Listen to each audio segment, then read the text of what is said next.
Hello बच्चों, let's read the question. The question says incorrect statement is. इस question में हमें इनकरेक्ट स्टेटमेंट फाइंड आउट करना है.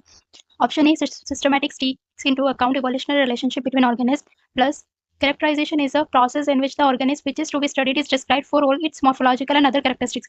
C, related genera are placed in the same family. D, category denote rank and these categories or ranks are merely morphological aggregates. Now let's see key concept of this question. Key concept systematics. Systematic जो है वो एक सिस्टेमा word से derive हुआ है. सिस्टेमा का मतलब होता है systematic arrangement of organism. Systematic arrangement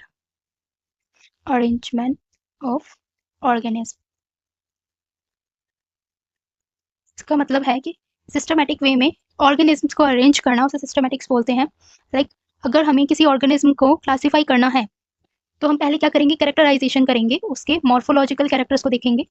characterisation, हम उसके मॉर्फोलॉजिकल कैरेक्टर्स को ऑब्जर्व करेंगे और अदर कैरेक्टरिस्टिक्स देखेंगे और फिर उसको आइडेंटिफाई करेंगे. आइडेंटिफिकेशन के बाद फिर हम नॉमेनक्लेचर करेंगे, उसकी नेमिंग करेंगे. नेमिंग के बाद उसको क्लासीफाई करेंगे. क्लासिफिकेशन. सिस्टमैटिक्स में सिस्टमैटिक अरेंजमेंट तो होता ही होता है ऑर्गेनिज्म में, साथ में इसमें फाइलोजेनी भी होती है.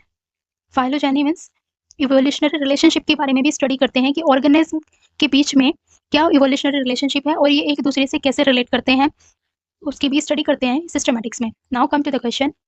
Option A, systematic takes into account evolutionary relationship between organism. Option A correct है क्योंकि सिस्टमैटिक में सिस्टमैटिक अरेंजमेंट के साथ साथ फाइलोजेनी की भी स्टडी करते हैं. Option B, characterization is a process in which organism is to be studied is described for all its morphological and other characteristics. B भी करेक्ट है बिकॉज कैरेक्टराइजेशन में हम क्या करते हैं, उसके मॉर्फोलॉजिकल कैरेक्टर्स को ऑब्जर्व करते हैं और उसकी अदर कैरेक्टरिस्टिक्स लाइक बिहेवियर देखते हैं उसका. तो कैरेक्टराइजेशन की डेफिनेशन करेक्ट गिवन है. Option C, related gender are placed in same family. Option C भी करेक्ट है, जो सिमिलर जेंडर के ऑर्गेनिज्म होते हैं उन्हें सेम फैमिली में प्लेस किया जाता है. Option D, category denotes rank and these categories और ranks are merely morphological aggregates. Option D incorrect है बिकॉज जो कैटेगरीज और रैंक्स होती हैं उनमें मॉर्फोलॉजिकल कैरेक्टर्स के साथ साथ अदर फैक्टर्स भी कंसीडर किए जाते हैं. जो कैटेगरीज और रैंक्स हैं इनमें मॉर्फोलॉजिकल कैरेक्टर के साथ साथ मॉर्फोलॉजिकल कैरेक्टर्स के साथ साथ अदर फैक्टर्स भी कंसीडर किए जाते हैं. अदर फैक्टर्स भी कंसीडर करते हैं. वो अदर फैक्टर्स कौन से हैं, लाइक फाइलोजेनी, जेनेटिक्स एक्सेट्रा. तो ये स्टेटमेंट इनकरेक्ट है. केवल मॉर्फोलॉजिकल एग्रीगेट्स के बेसिस पर कैटेगरीज और रैंक्स को नहीं हम डिसाइड कर सकते, उसके लिए अदर फैक्टर्स भी रिस्पॉन्सिबल हैं और अदर फैक्टर्स भी कंसीडर किए जाते हैं. So most appropriate answer is D, because D option जो है वो इनकरेक्ट और इनकरेक्ट ये हमें फाइंड आउट करना था.